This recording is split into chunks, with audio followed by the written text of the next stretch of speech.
You guys, Shane is not sorry. I just found out about the Allison Rosen 2015 interview, and it is full of receipts. I am beyond shocked right now, and I no longer think that Shane feels sorry for his ignorance. So his YouTube apology for his offensive sketches was mediocre at best, and honestly, it felt like something out of a B-list made-for-TV movie. Not even Lifetime quality. And there are a lot of problems with it. But I thought at least he was kind of trying to make things right. And then today, while I was doing research on celebrity Blackface, I read an old Superfame article that was from October of 2015, which was referencing his Allison Rosen interview. And after reading that interview, it has completely changed my outlook. Let me read you some of the quotes so y'all can see for yourselves. The first quote that stood out right away to me was, "People are dissecting every joke I have ever made over the last 8 years. There's a lot of people who think I am trash," which, okay, honestly, is fair enough for him to say. But unfortunately, it does get worse from there, so buckle up. Basically, Shane lets us know that he thinks the entire 2014 downfall was just an attempt to ruin his movie. His movie. I mean, who cares about being prejudiced, right? To quote Shane, "It all started when my movie was about to come out, and I was getting some good press. And the people on the internet that don't like me were like, let's ruin this good press. So they took all the snippets from all my videos and every offensive thing I have ever done. They did a compilation and all these Tumblr posts. Tumblr is the hell of the internet. They hate everybody. They want to ruin everybody's life." So, which, I get it. The internet truly can be super toxic. But him equating everything that went down to cancel culture is straight up gaslighting. He's trying to distract you, and he's silencing the voices of people of color whom his negative actions have impacted. And we're not even done with the interview yet. "Was it an organized attack against you?" Shane was asked. Shane confirmed that it was 100%. There was a girl on YouTube. Her whole career on YouTube is about talking. What's the word for it? She's definitely a B word. But she just attacks everybody. And that is how she gets views and how she gets notoriety. So you guys, this part made me really upset. Because Shane made this statement an entire year after he made a video apologizing to this girl.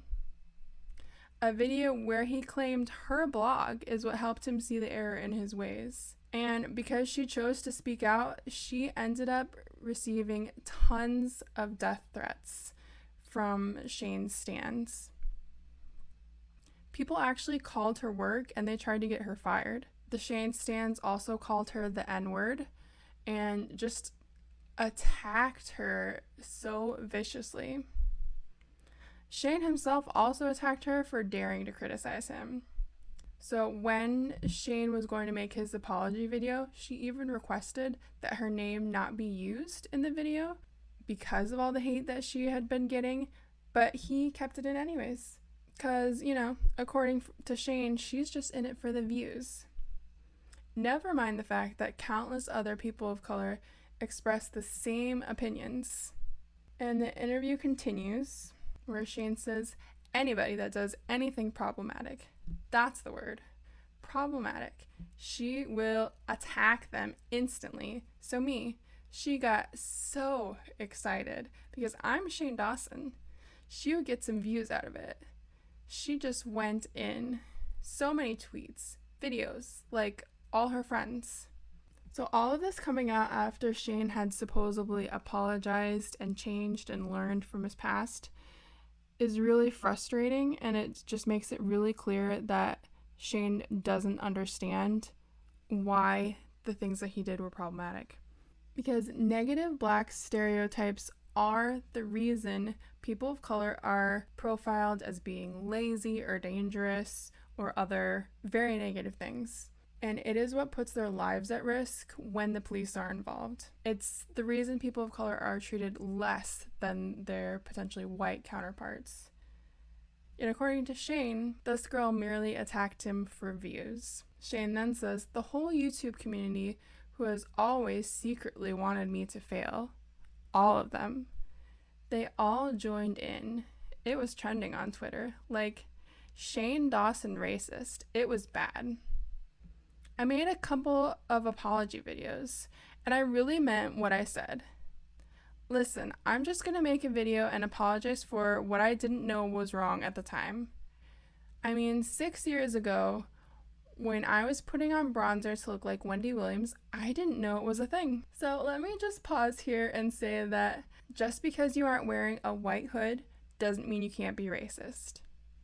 Just because you're part of a discriminated group doesn't mean you can't discriminate against others. If you are depicting negative stereotypes of Black people, especially while in blackface, you are racist. It is so absolutely ridiculous that Shane minimizes all of his super offensive blackface characters into putting on a bronzer to look like Wendy Williams.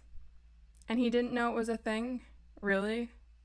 People of color have been asking Shane to take notice since at least 2009, if not sooner. I'm going to quote a user that I found on Tumblr, Evolutia, right here and say, you just decide not to listen and then use the fact that you don't listen as proof that it doesn't exist. The information was always out there, Shane. It was always there. You just didn't want to see it because it wasn't directly impacting your life. In his apology, he literally says that people have been bugging him about it for years, but that his audience wasn't offended, so he thought it was fine, and that he just wanted it all to go away. Shane also seems to delusionally think he is the only one getting called out for his bad behavior. As he stated in the interview, I got so upset because I watched Scream Queens. It was the most offensive thing. I could not even watch it because every single line was offensive. For me to say that is crazy. I was like, how come nobody is talking about this? But me, some YouTube guy, I'm literally the scum of the earth, it's stupid. I think Shane's fallacy here is that he notices people talking about him more because it's him. Because to say that people weren't talking about other racist things that were occurring in television is just ridiculous. So Shane ends things by saying, did it negatively impact my career? No, it has actually been doing good, and my YouTube channel has been doing well, and my book did better than the movie. Hopefully they start to get attacked. Leave me alone. So I will ask what you guys think. Has Shane been selling us this shy, sensitive, nice guy image because it's become more profitable for him? Or is Shane just misunderstood? Let me know what you think in the comments below. And if you'd like to see more videos, feel free to subscribe.